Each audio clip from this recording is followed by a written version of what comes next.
गुजरात दंगे का असर ये हुआ कि दिल्ली में एनडीए में दरार नजर आने लगी। एनडीए में सहयोगी चंद्रबाबू नायडू नरेंद्र मोदी पर एक्शन की बात करने लगे। रामविलास पासवान ने मंत्री पद से इस्तीफा दे दिया। अटल बिहारी वाजपेयी के सामने ये संकट खड़ा हो गया कि मुख्यमंत्री को बचाने के लिए क्या वो प्रधानमंत्री पद की कुर्बानी दे दें। मैं आप सबके माध्यम से गुजरात की जनता को प्रार्थना करता हूं कि पिछले कुछ दिनों से जो शांति और सद्भाव का माहौल बना है उससे हम और आगे बढ़ाएं।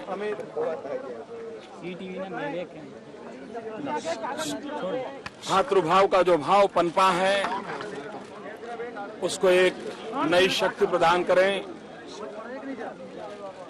हम सब ने मिलकर के रहना है, मिलकर के गुजरात को आगे बढ़ाना है। –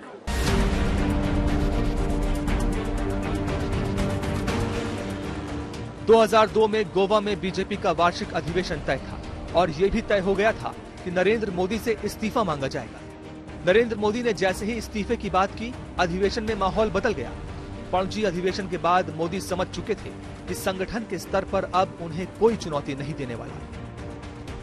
और कल जब कार्य समिति में राष्ट्रीय अध्यक्ष जी के भाषण के तुरंत बाद मैंने मेरा इस्तीफा पेश कर दिया, तो बाद में कार्य समिति ने रात को दोबारा बैठ करके इस पर सोचने का निर्णय किया और कल रात आदरणीय प्रधानमंत्री जी, आदरणीय गृह मंत्री जी, राष्ट्रीय अध्यक्ष जी, सभी वरिष्ठ नेता, पूरी कार्य समिति ने एक स्वर से मेरे इस्तीफे को ठुकरा दिया, मुझ पर एक विश्वास जताया।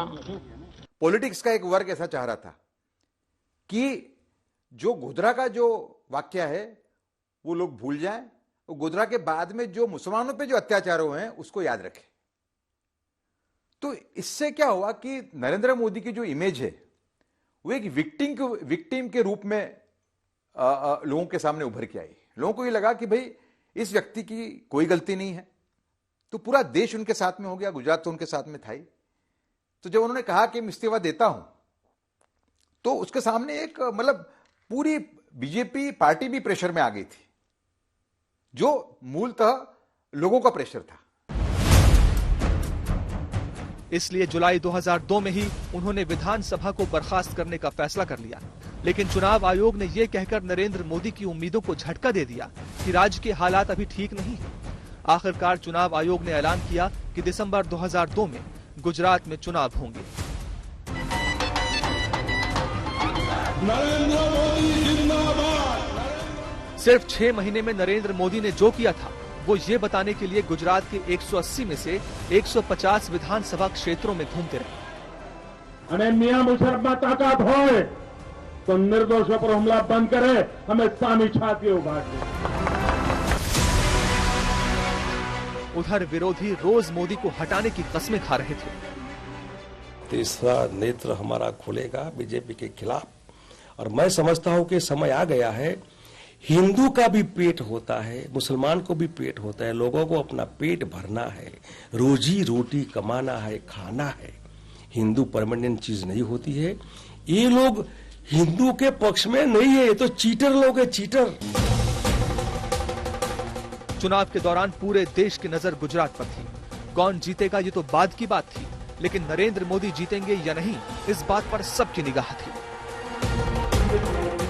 22 दिसंबर 2002 बीजेपी को 182 में से 127 सीटों पर जीत मिली।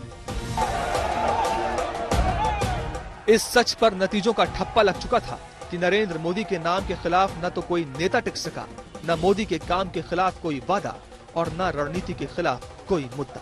नरेंद्र मोदी असंभव को संभव बनाकर उभरे थे।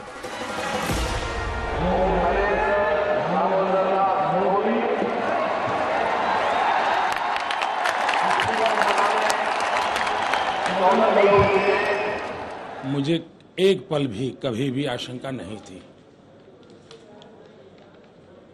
जिस दिन शपथ समारोह हुआ था उसी दिन से मैं आश्वस्त था कि गुजरात के नागरिकों की अपेक्षाएं पूर्ण करने में भारतीय जनता पार्टी सफल होगी।